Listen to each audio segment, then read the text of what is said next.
এখন দিঘির পাড়ে এসেছি। দিঘির পাড়ে বসে গ্র্যাপস খাচ্ছ? এখানে বলিনি।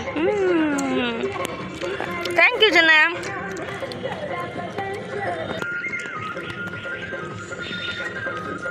তোমার হাতে কি আছে এটা?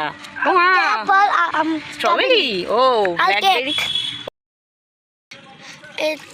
আমরা কি করছি? পিকনিক করছি। আমরা কি করছি এখানে? পিকনিক করছি। তোমাকে স্কুল থেকে কি দিয়েছি দেখাও দেখি। ও এখন আমরা কি খাবো? আঙ্কেল চিপস খাচ্ছি এখন আমি। প্রজাপতি।